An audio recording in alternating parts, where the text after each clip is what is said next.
दबाव में लिया हुआ निर्णय कभी फलदायक नहीं होता है। नहीं पिताजी नहीं, कोई दबाव नहीं है, मैं सचमुच तैयार हूँ। तुम अपनी वाणी से जो कह रही हो, क्या वो सत्य है?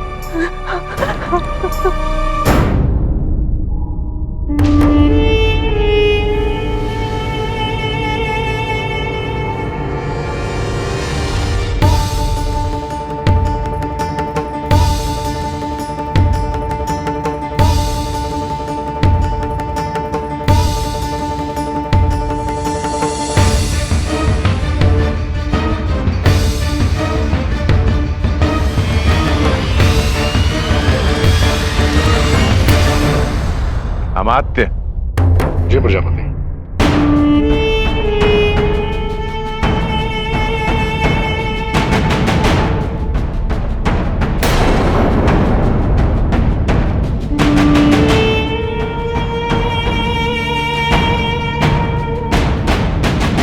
तो संकल्प करो,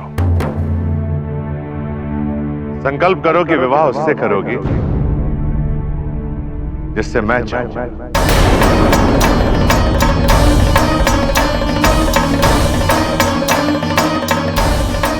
ये संकल्प यदि तुम अपनी इच्छा से नहीं कर सकती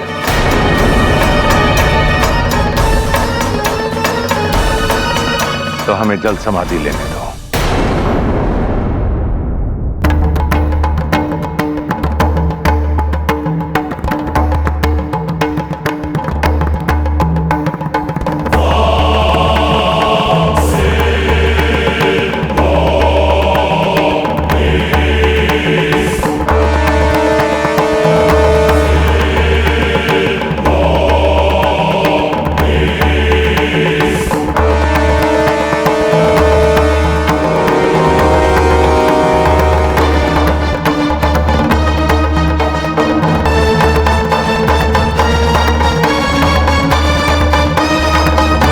मैं संकल्प लेती हूँ, मैं उसी से विवाह करूंगी जिससे आप चाहें।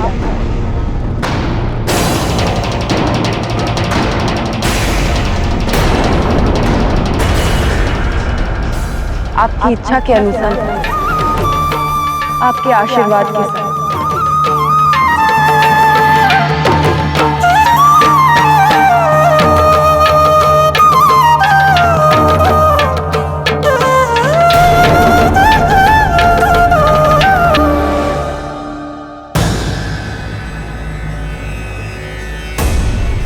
सती इस दक्ष रेखा को पार ना करके पल पल जलती रहेगी,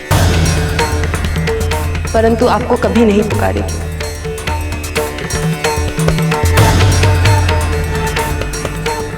मैं ही मूर्ख थी जो आपकी कृपा दृष्टि को आपका प्रेम समझ बैठी। मेरे और मेरे पिताजी के बीच आने का आपको कोई अधिकार नहीं। अपने लिए अयोग्य बताकर आपने मेरा जो अपमान किया है, उसके पश्चात आपको मेरी चिंता करने की कोई आवश्यकता नहीं।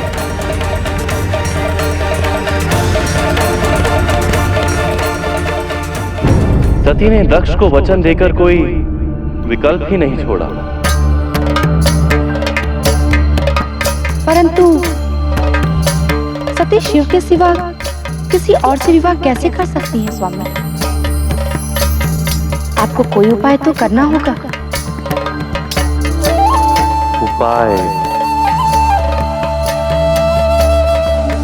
उपाय तो वही पुराना है।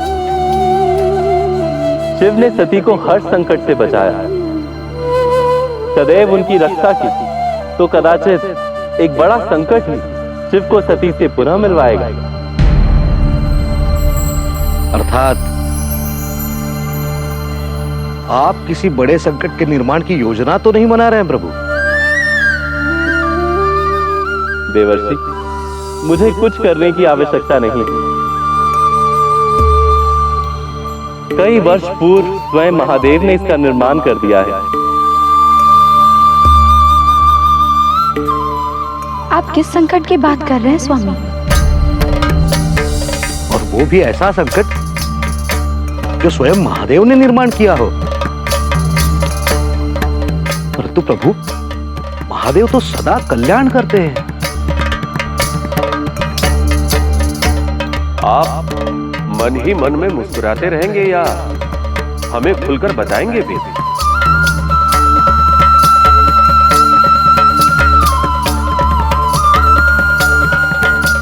आपने सही कहा देवर्षि, महादेव सदैव कल्याण करते हैं। तो फिर उन्होंने बड़े संकट का निर्माण कैसे कर दिया? कदाचित आप ये भूल रहे हैं देवर्षि, महादेव भोलेनाथ भी तो हैं और अपने भोलेपन में ही गए थे वो कल्याण करने,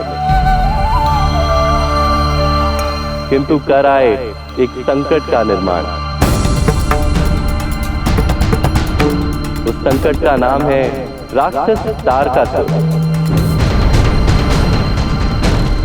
तारकासुर ने कई वर्ष पूर्व महादेव को प्रसन्न करने के लिए एक घोर तप किया।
प्रभु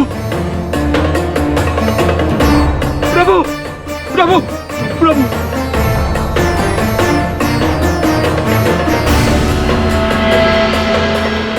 प्रभु प्रभु, मैं जानता था आप ही असुरों के शुभ चिंतक हैं। प्रभु, मैंने पूरी लगन से आपकी तपस्या की है। सारी आसुरी प्रवृत्तियां छोड़कर बिना कुछ खाए पिए सैकड़ों वर्षों से केवल आप ही के नाम का जाप कर रहा हूं प्रभु। ओम नमः शिवाय प्रभु, ओम नमः शिवाय, ओम नमः शिवाय। उठो तारकासुर।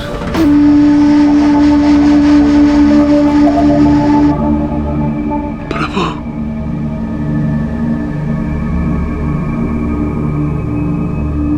तुम्हारी तपस्या से प्रसन्न होकर ही मैं तुम्हें वरदान देने आया हूं।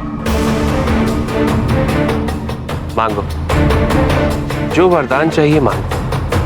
जय हो प्रभु, जय हो। मैं जानता था प्रभु, आप दयालु हैं, कृपालु हैं। मैं जानता था प्रभु, मेरी तपस्या से प्रसन्न होकर आप मुझे वरदान देने अवश्य आएंगे।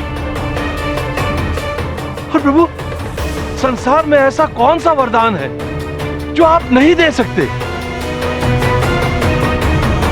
परंतु प्रभु, मैं लोभी नहीं हूं। प्रभु, मुझे अमृतत्व का वरदान दे दीजिए ताकि मेरी मृत्यु ना हो। यदि इस संसार में जन्म लिया है तो मृत्यु तो निश्चित है तारकासुर। यही सृष्टि का नियम है। तुम कोई और वरदान मांग लो।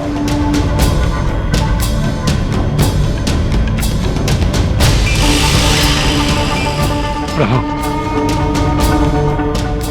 यदि सृष्टि का नियम है और मेरी मृत्यु अनिवार्य है और आप मुझे अमृतत्व का वरदान नहीं दे सकते, तो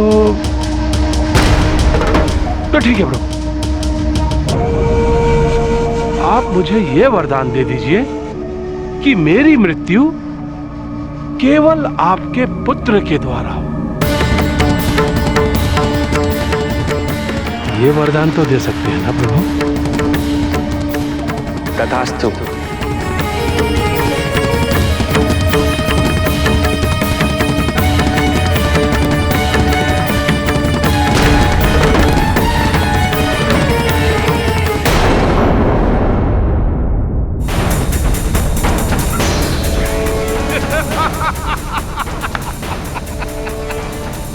प्रभु,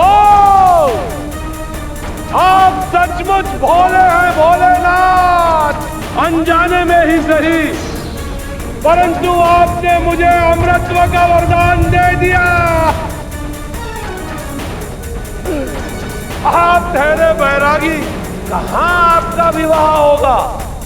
और जब विवाह ही नहीं हुआ तो फिर पुत्र कैसे होगा?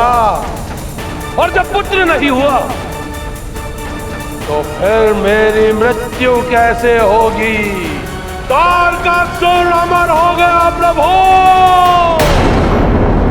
और अब यही तारकासुर बड़ा संकट बनके शिव और सती के मिलन का कारण बनेगा।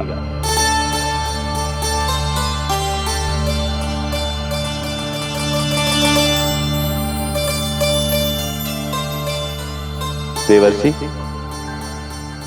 बस तारकासुर को पता चलने की देर है कि शिव सती से विवाह करने वाले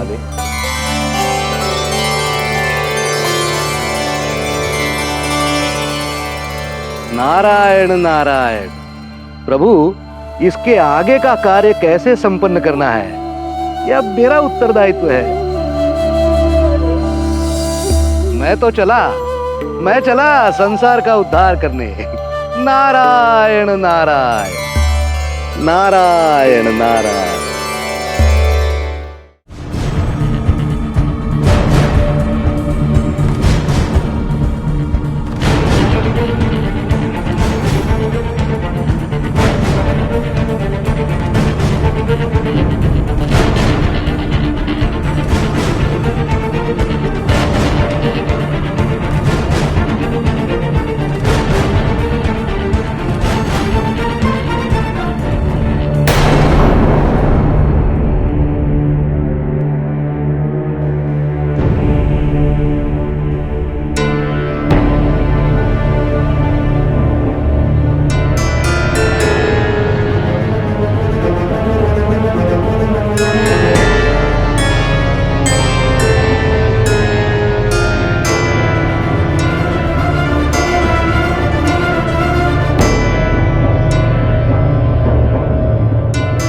सती,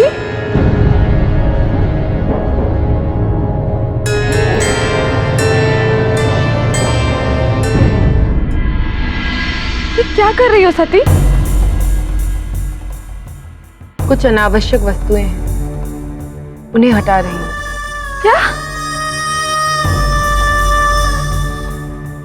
पर क्यों? तुमने तो नंदा व्रत पूरा करने का संकल्प लिया था ना? स्वार्थी बन गई थी मैं, किंतु अब नहीं, कदापि नहीं। का अर्थ जानती हो तुम? तुम्हारा और शिव का मिलन असंभव हो जाएगा। पर क्यों कर रही हो? मैं अपने दायित्व से भटक गई थी, किंतु आज पिताजी के समक्ष संकल्प लेकर मैं वचनबद्ध हूं।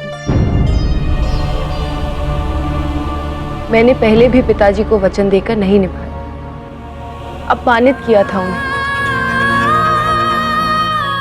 अब मैं उन्हें पुनः अपमानित नहीं कर सकती। ये तुम्हारा हठ है सती। नहीं दीदी, ये मेरा सत्य है, यही तो मेरा अस्तित्व है। मैं दक्षायनी जन्मी, मैं अपने पिता की आदर्श पुत्री हूं, और उसी आदर्श पुत्री के रूप में मेरा अंत भी होना चाहिए।